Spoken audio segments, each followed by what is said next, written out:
Good evening है आप सभी का इस सेशन में। तो चलिए इस सेशन में हम 1.3 के क्वेश्चंस को कैसे सॉल्व करेंगे और उसके लिए हमको किस कंसेप्ट की जरूरत पड़ेगी तो हम डिस्कस करते हैं। तो चलिए सेशन की शुरुआत की जाए। तो आप देख रहे होंगे सबसे पहला यहाँ पे हेडिंग लगा हुआ है उप समुच्चय या सबसेट। उप समुच्चय या सबसेट। तो यहाँ पर डेफिनेशन भी लिखा हुआ है, एक बार डेफिनेशन पढ़ लेते हैं फिर चीजों को समझ लेते हैं कि आखिर सबसेट है क्या। तो यहाँ पे लिखा है कि let A and B be two sets, माना ए और बी दो समुच्चय हैं। If every elements of set A, कह रहा है कि समुच्चय ए का प्रत्येक अवयव अगर समुच्चय बी के प्रत्येक अवयव में है तब हम कहेंगे कि A is called subset of B. A is called subset of B. आगे यहाँ पर उसका मैथमेटिकल फॉर्म क्या होता है, किस तरीके से सबसेट को रिप्रेजेंट किया जाता है, तो टोटल बातें लिखी गई हैं।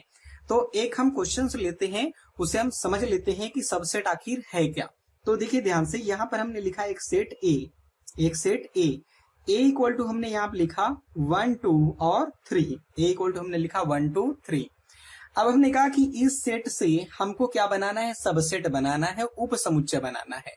तो देखिए सबसेट का जो शाब्दिक अर्थ होता है, सबसेट का जो वर्ड अपना मीनिंग होता है, इसका वर्ड मीनिंग ये होता है, सबसेट का मतलब है parts of the set. Parts of the set मतलब सेट से हम कुछ पार्ट्स बाहर कर लेंगे, उसको एक मझले ब्रैकेट में या ब्रेसेस में बंद कर देंगे, तो उसी को हम कहते हैं सबसेट या उप समुच्चय। अब देखिए कहने की कोशिश हम क्या कर रहे हैं, जैसे यहाँ पर 1 2 3 बताइए, इसमें कितने अवयव हैं, 3 अवयव हैं, 3 एलिमेंट्स हैं। तो हमने यहाँ पर एक लिखा और एक को हमने इस तरीके से बंद कर दिया। ऐसे यहाँ पर हमने 2 लिखा, 2 को हमने ऐसे ब्रेसेस में लगा दिया। ऐसे यहाँ पर हम 3 लिखे, इसको भी हमने कर दिया। ऐसे यहाँ पर हमने 1 2 लिखा, ऐसे यहाँ पर हमने 1 3 लिखा, ठीक है ना, ये चीजें हो गई। ऐसे ही यहाँ पर हमने 2 3 लिखा, ठीक। और ऐसे ही लास्ट में हमने यहाँ पर लिखा 1 2 3। तो देखिए ध्यान से, यह आपका सेट था, यह एक समुच्चय था। इस समुच्चय के अवयव को क्या हमने बाहर किया, तो हम कहेंगे कि यह एक समुच्चय है, ठीक। इसका नाम भी दे देते हैं कि यह समुच्चय बी है। अच्छा, इसको भी नाम देते हैं सी है, इसको नाम देते हैं डी है, ऐसे ही ई है। ऐसे यहाँ पर इसको नाम हमने दिया एफ है, इसको जी है, और यह क्या है आपका एच है, ठीक, इस तरीके से। अच्छा, यहाँ पे देखिए टोटल कितने हमने हिस्से बनाए हैं इनके, 1 2 3 4 5 6 7, ठीक है ना। तो यहाँ पे टोटल 7 हिस्से बने हैं। अच्छा, आपको याद रखना है किसी भी सेट का जब हम सबसेट बनाते हैं, अब यही सब जो बने हैं इन्हीं सबको हम क्या कहते हैं, उप समुच्चय कहते हैं या सबसेट कहते हैं। अब सबसेट तो ये बन गए। अच्छा, एक सबसेट और बनता है, वो क्या बनेगा, 5, ठीक। तो हर एक समुच्चय का हमेशा जो रिक्त समुच्चय होता है वह उसका उप समुच्चय होता है। आपको ये बातें याद रखनी है, आप तो इतना तो बना लेंगे। उसके बाद आपको 5 ही लिखना है कि जो रिक्त समुच्चय होता है वह क्या होता है, उसका उप समुच्चय होता है गिवन सेट का, दिए हुए समुच्चय का। अब देखिए ध्यान से, तो यहां पर सेट बी अगर सेट ए का उप समुच्चय है, तो अब बार बार तो हम लिखेंगे नहीं कि सेट बी सेट ए का उप समुच्चय है, उसके लिए एक मैथमेटिकल रूप तो होना चाहिए, ठीक, कि उस तरीके से आप लिखें। तो यहाँ पर एक सिंबल बनाया गया सबसेट का, तो सबसेट के लिए जो सिंबल हम यूज करते हैं वह सिंबल ऐसे ही, ठीक। अगर इस तरीके का सिंबल बना हुआ है तो इसे हम सबसेट बोलते हैं। अगर ऐसे भी बना हुआ है तब भी दोनों का मतलब क्या है, सबसेट है, ठीक। इसको हम और क्लियर करेंगे कि यहाँ पर ऐसे लगा हुआ है, तो ऐसे लगा हुआ है तो इंडिकेट करता है इक्वल की तरफ को, ठीक है ना। जैसे आप कहते हैं ना ग्रेटर देन लेस देन, ठीक, less than or equal to, less than or equal to, greater than or equal to, ठीक। तो उसी तरीके से इसको भी समझ लीजिए, ठीक। अब देखिए यहाँ पर, तो अगर इस तरीके से बना हुआ है, इसका मतलब या तो लेस देन या तो ग्रेटर देन, इस तरीके का इंडिकेट कर रहा होगा। अब देखिए, अब यहाँ पर सबसेट का डिनोशन हमने देख लिया कि सबसेट को किस तरीके से रिप्रेजेंट करते हैं। तो यहाँ पर सबसेट के 2 सिंबल मिले, या तो ए या तो ए। अब यहाँ पर B अगर A का सबसेट है तो इसको हम मैथमेटिकल रूप में कैसे लिखेंगे, तो यहाँ पे लिखेंगे B is the subset of A, B is the subset of A। तो यहाँ पर जो लिखा जाता है वह उसका सबसेट लिखा जाता है। यहाँ पर जिस सेट से वो सबसेट बना होगा, ठीक, वह राइट साइड लिखा जाता है। तो यहाँ पर लिखने का जो मैथमेटिकल रूप है वह है B is the subset of A। ऐसे ही अगर यहाँ पर C है तो C भी तो A का सबसेट है, तो क्या लिखेंगे, C is the subset of A, ठीक। ऐसे यहाँ पर D जो है, D भी A का सबसेट है, तो यहाँ पर लिखेंगे D is the subset of A, D is the subset of A. अगर आपके दिमाग में चल रहा है कि सर अगर हमने ऐसे लिख दिया D is the subset of A, तो कोई दिक्कत नहीं, ए भी आपका सही है, D is the subset of A. तो आई होप आपको क्लियर हो गया होगा कि किसी भी सेट और सबसेट का मीनिंग क्या है, किसी भी सेट से हम सबसेट कैसे बनाते हैं, किसी भी सेट से हम सबसेट कैसे बनाते हैं।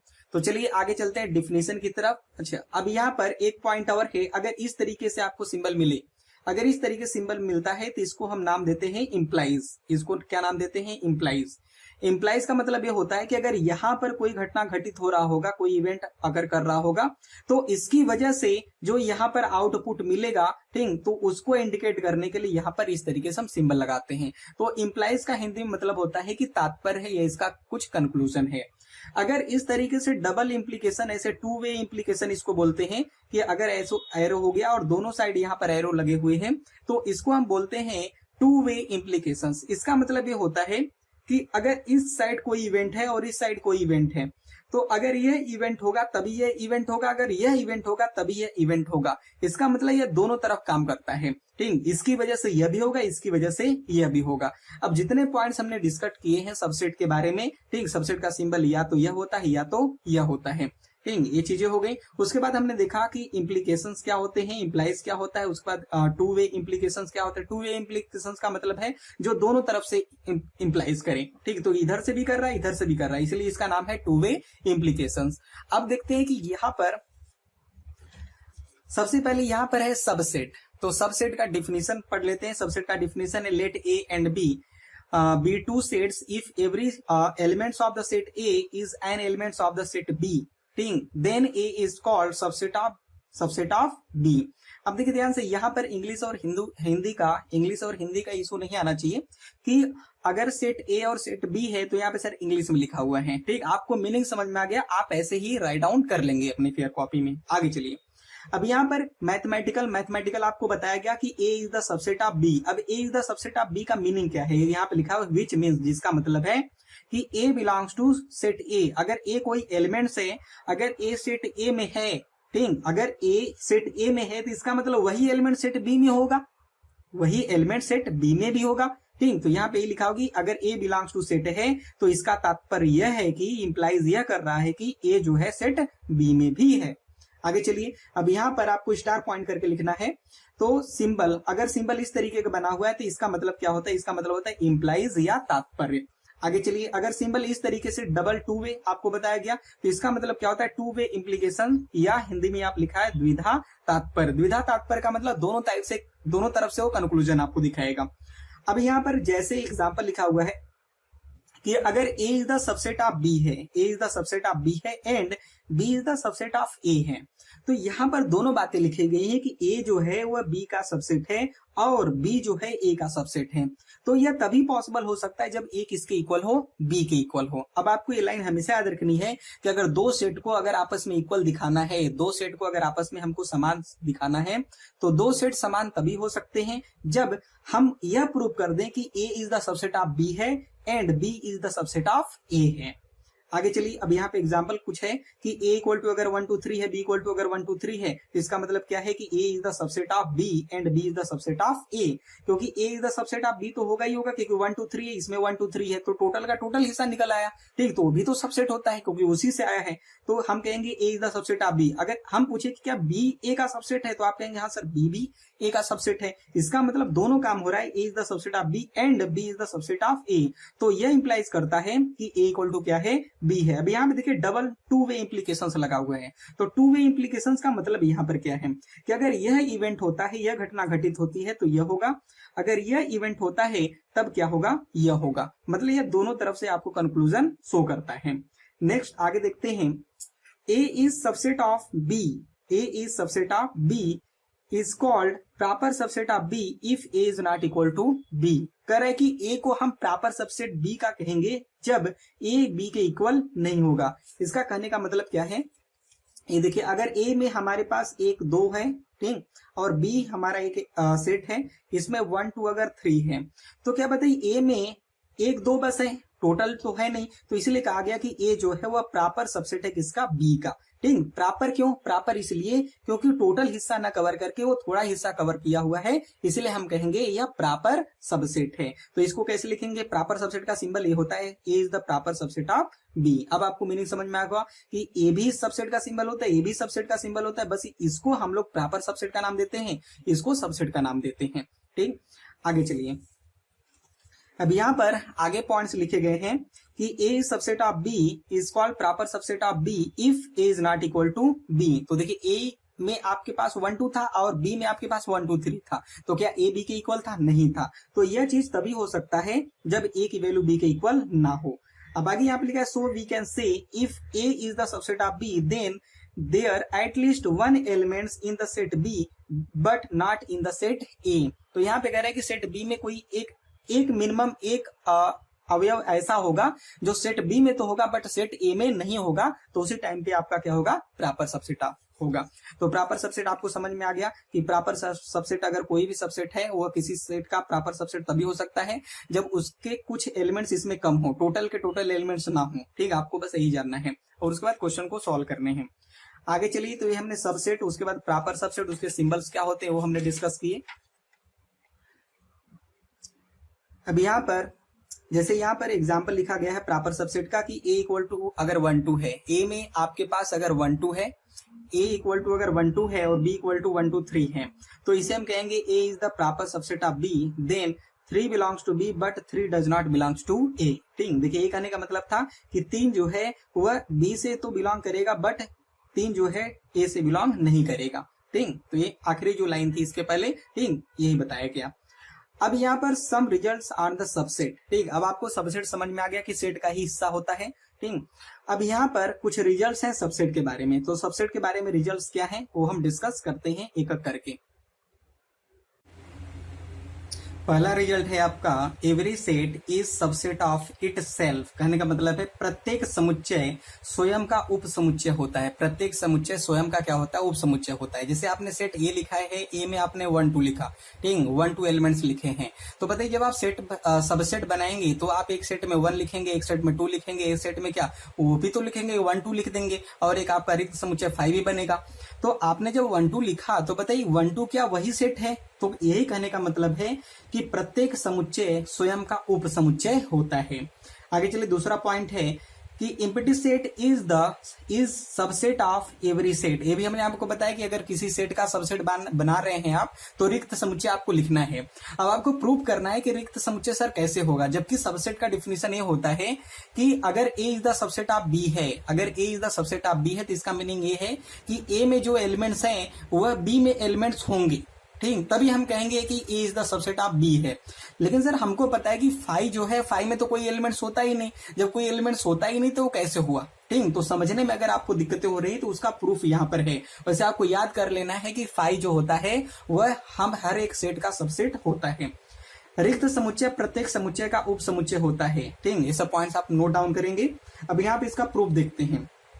रिक्त समुच्चय में कोई अवयव नहीं होता है, तो इसी कथन को अगर हम कहें कि रिक्त समुच्चय का प्रत्येक अवयव समुच्चय ए में है, अगर हम कहें कि फाइव में कोई अवयव नहीं होते, ठीक, लेकिन हम ये कहें कि फाइव में जो अवयव हैं, ठीक, वह उस जो सेट है उसमें भी है, तो आप कहेंगे सर फाइव में तो कोई अवयव है नहीं तो उसमें कहां से होगा। ठीक, लेकिन हम अगर उसी बात को अगर कहें कि अगर जो फाइव रिक्त समुच्चय है, अगर रिक्त समुच्चय में ठीक जो अवयव हैं वही उसमें है, तो यहाँ पर तो वो है उसमें भी है, तो इसके कहने का मतलब क्या है कि यहाँ पर नहीं है तो उसमें आपके पास एलिमेंट्स नहीं है।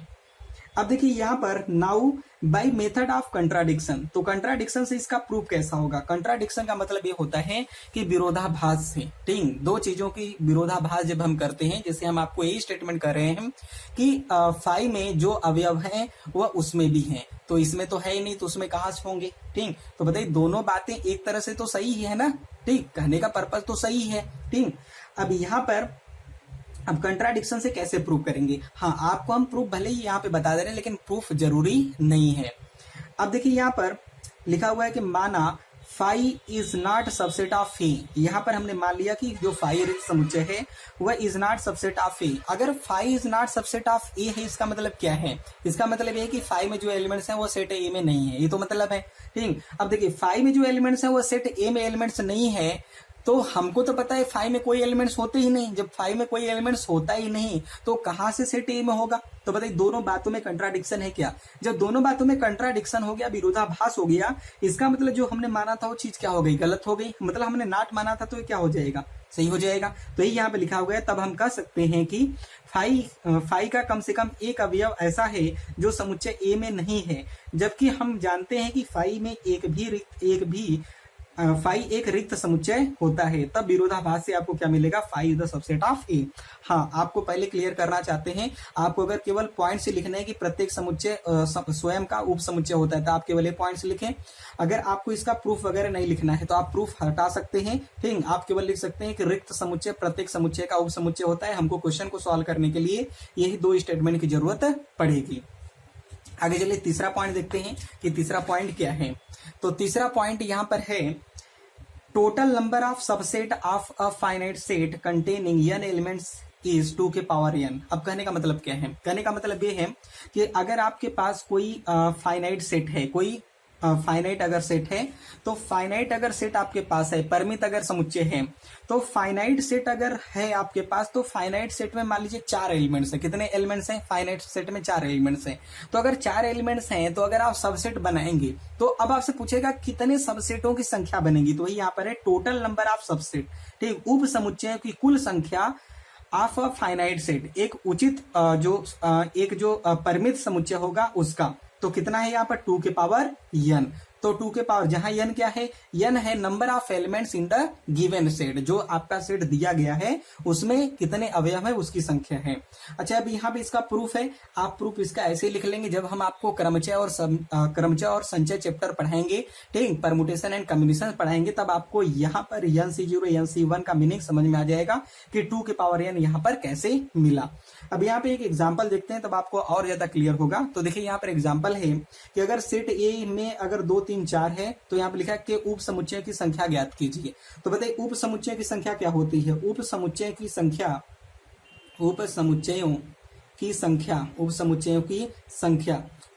संख्या बराबर क्या होता है? 2 के पावर n। तो बताइए 2 के पावर n क्या है? Number of elements in the given set, जो सेट आपको दिया गया है। तो बताइए कितने एलिमेंट्स हैं? 1 2 3। तो यहाँ पे 2 के पावर 3। तो बताइए कितने बनेंगे? 8 बनेंगे।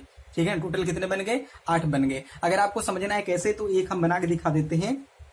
जैसे अगर सेट ए में मान लीजिए 1 और 2 हैं, तो बताइए यहाँ से क्या क्या बनेगा? एक सबसेट आपका 1 बनेगा, ठीक, दूसरा ऐसे 2 बनेगा, ठीक है ना, फिर ऐसे तीसरा 1 2 बनेगा, ठीक, स्वयं, ठीक, एक और एक क्या बनेगा? 5 बनेगा। तो देखिए 1 2 3 4, तो कितने सबसेट बन गए? 4। अच्छा, अगर फार्मूले से निकाले 2 के पावर n, बताइए n का वैल्यू कितना होगा? 2 एलिमेंट्स हैं, 1 और 2। तो इस समुच्चय में 2 एलिमेंट्स हैं, तो 2 के पावर 2, बताइए आंसर कितना आ गया? 4। ठीक है ना। तो इसलिए कहा जाता है कि अगर किसी सेट में अगर 10 एलिमेंट्स हैं मान लीजिए, तो अगर उससे कितने सबसेट बनेंगे? अब तो बना आप सकते नहीं, तो बताइए 2 के पावर 10 करेंगे, कितना? 2 के पावर 10 का वैल्यू 1024। तो टोटल 1024 सबसेट बनेंगे। तो आपसे एग्जाम में केवल यही पूछता है, आपको कोई सेट दे देगा, कहेगा बताइए उसमें नंबर ऑफ सबसेट उसके कितने बनेंगे, उप समुच्चयों की संख्या कितनी बनेगी। तो हमेशा आपको याद रखना है 2 के पावर n। आगे चलिए अगला देखते हैं, घात समुच्चय। अगला क्या है? घात समुच्चय। अब घात समुच्चय का मतलब क्या होता है? Set of all subset of a set is called the power set. इसका कहने का मतलब है एक समुच्चय के सभी उप समुच्चयों का समुच्चय ही घात समुच्चय कहलाता है। मतलब आपने किसी समुच्चय का उप समुच्चय बना लिया, अब उन सभी उप समुच्चय को अगर आप ब्रेसेस में मझले कोष्ठक में बंद कर देते हैं तो उसी को हम कहते हैं घात समुच्चय। और घात समुच्चय को PA से निरूपित करते हैं, जहां A क्या है? सेट है, जिस सेट का आप पावर सेट बनाना चाहते थे। ठीक, तो घात समुच्चय पावर सेट को हम PA से डिनोट करते हैं। यहां तक समझ में आ गया। अब जैसे यहाँ पर एक एग्जांपल लिखते हैं, एग्जांपल लेके समझते हैं। जैसे A इक्वल टू यहाँ पर है 1 2। ठीक, अब 1 2 से पहले आपको क्या बनाना? सबसेट बनाना। तो एक 5 बनेगा, ठीक, एक बनेगा ऐसे, फिर एक सबसेट 2 बनेगा, फिर 1 2 बनेगा। ठीक, इसको कामा ऑपरेटर से ऐसे सेपरेट कर दीजिए। उसके बाद ये सबसेट बन गया, तो इस सबसेट का आप सेट ले लीजिए। तो हमने ऐसे सेट ले लिया। अब इसी का नाम क्या है? पावर सेट, घात समुच्चय। ठीक, तो क्वेश्चन में आपको कोई सेट दे देगा, कहेगा इसका घात समुच्चय बनाइए। ठीक, जब आपने सबसेट पढ़ लिया तो घात समुच्चय बनाना आसान है। ठीक है ना। आगे चलिए अगला पॉइंट देखते हैं।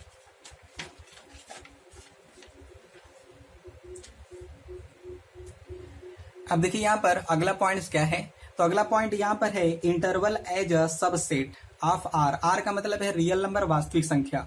अंतराल आर का अंतराल आर उप समुच्चय के रूप में। तो अंतराल आर मतलब आर जो है, जो रियल लाइन होती है, जो संख्या रेखा होती है, वहां से हम उसके उप समुच्चय निकालेंगे, मतलब संख्या रेखा के कुछ पार्ट्स डिस्कस करेंगे। तो देखिए यहाँ पर पहला पॉइंट क्या लिखा गया है। पहला पॉइंट ये हमने रियल लाइन बनाया है, यह एक ऐसी रियल लाइन है और यहाँ पे हमने लिखा है 3 से कहां तक आपको जाना है, 10 तक जाना है। अच्छा 3 से 10 तक जाना है तो ये एक बबल लगा हुआ है, मतलब ये वैकेंट है, खाली है।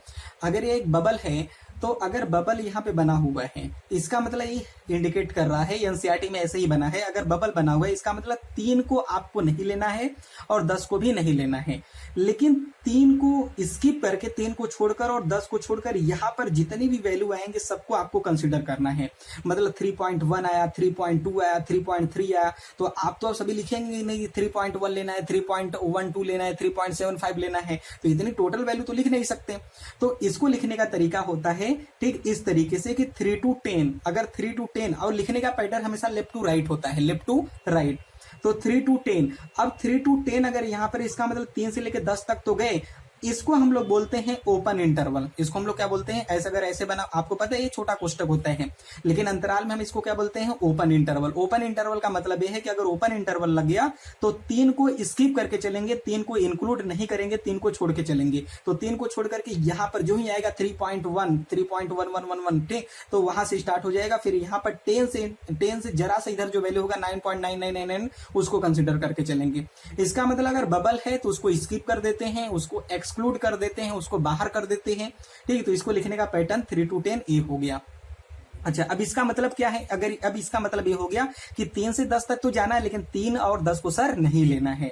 अच्छा या यहाँ पर सेट में भी लिखा गया है, सेट बिल्डर फॉर्म में समुच्चय निर्माण विधि है, तो इसी चीज को हम समुच्चय निर्माण विधि में कैसे लिखेंगे, तो हमने लिखा set A equal to x such that x is a real number, ठीक। तो यक्स क्या है, यहाँ पर रियल नंबर ही है, वास्तविक संख्या है।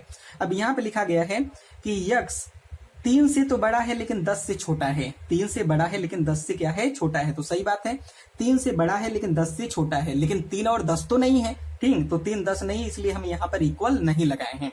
आगे चलिए, अब ओपन इंटरवल जान गए। अब अगला देखिए यहाँ पर, अब यहाँ पर डार्क बबल को हमने डार्क कर दिया है, इसका मतलब 3 से लेकर 10 तक जाना है और 3 और 10 को भी शामिल करना है। तो यहाँ पर अगर 3 और 10 को शामिल करना है तो ऐसा हम सिंबल लगाते हैं, इसको हम लोग बोलते हैं क्लोज इंटरवल। क्या बोलते हैं, क्लोज इंटरवल, ठीक, क्लोज इंटरवल। तो क्लोज इंटरवल का मतलब क्या हुआ, क्लोज इंटरवल का मतलब ये हो गया कि यह जो इंटरवल अगर लगा तो 3 को वह लेकर चलेगा, अगर यहाँ पर लगा तो इसका मतलब 10। सेकंड देखते हैं, तो अगर यहाँ पर 3 to 10 है, 3 to 10 अगर हमने इस बबल को डार्क कर दिया, अगर डार्क हो गया इसका मतलब 3 से 10 तक की सभी वैल्यू लेनी है और 3 और 10 को भी शामिल करना है। तो 3 और 10 को अगर शामिल करना है तो ओपन इंटरवल तो आपको ये बताया कि शामिल नहीं करना है 3 को, 3 के आगे की वैल्यू लेनी है, ठीक। तो यहाँ पर अगर 3 को शामिल करना है तो यहाँ पर जो इस तरीके से हम ब्रैकेट लगाते हैं, इसको हम नाम देते हैं क्लोज्ड इंटरवल, ठीक, क्लोज इंटरवल। तो ये आपका क्लोज इंटरवल हो गया और ये भी क्या हो गया, क्लोज इंटरवल। अब ये इंडिकेट कर रहा है कि 3 से 10 तक तो वैल्यू लेंगे, सभी रियल वैल्यू लेंगे, ठीक, और उसमें 3 और 10 को भी शामिल करेंगे। अच्छा अब इसको सेट बिल्डर में कैसे लिखेंगे, अब इसको सेट बिल्डर में लिखने का तरीका यहाँ पर इक्वल लग जाएगा। फिर आगे आ जाइए, अब देखिए यहाँ पर डार्क बबल लगा है, यहाँ पर बबल केवल लगा है, वैकेंट बबल है, इसका मतलब 10 को शामिल नहीं करना है, 3 को शामिल करना है। तो देखिए 3 को शामिल हमने कर लिया, क्लोज लगा दिया, यहाँ पे ओपन कर दिया, फिर इसको भी ऐसे लिख सकते हैं। फिर यहाँ पर ये भी पॉइंट डिस्कस हो गया, ठीक, आप 4 को भी समझ सकते हैं। अब देखिए अगला लास्ट पॉइंट है यहाँ पर यूनिवर्सल सेट या सार्वत्रिक समुच्चय। तो देखिए सार्वत्रिक समुच्चय का मीनिंग ये है कि अगर आपके पास एक ऐसा सेट है, ठीक, अगर मान लीजिए आपके पास 4 5 6 सेट हैं, ठीक, अगर 4 5 सेट हैं तो आपने एक ऐसा सेट बना के पहले से रखा हुआ है कि जिसमें इन 4 5 सेट में जितने भी एलिमेंट्स आते हैं उस सेट में लाई करते हैं। तो उसी ऐसे सेट को हम लोग क्या कहते हैं, सार्वत्रिक समुच्चय कहते हैं। आपको नाम से भी स्पष्ट लग रहा होगा कि सार्वत्रिक समुच्चय मतलब एक ऐसा समुच्चय जिसमें सभी चीजें आती हो, उसको हम लोग सार्वत्रिक समुच्चय कहते हैं। जैसे हम कहें कि इंडिया की जो आबादी है, अगर हम कहें कि विश्व के लोगों का समुच्चय और इंडिया के लोगों का समुच्चय, तो देखिए विश्व का जो समुच्चय हो गया वो क्या हो गया, आपका सार्वत्रिक समुच्चय हो गया, क्योंकि इसमें इंडिया ऑस्ट्रेलिया सभी पॉपुलेशन उसमें कवर हो जाएंगी। तो अब यहाँ पर इसका डिफिनेशन आपको लिखना है कि set that contains all sets in a given context is called the universal set। Universal set को सिंबल U से प्रदर्शित करते हैं। यूनिवर्सल सेट को सिंबल U से प्रदर्शित करते हैं। तो यहां तक हमने डिस्कस कर लिया कि यूनिवर्सल सेट क्या है।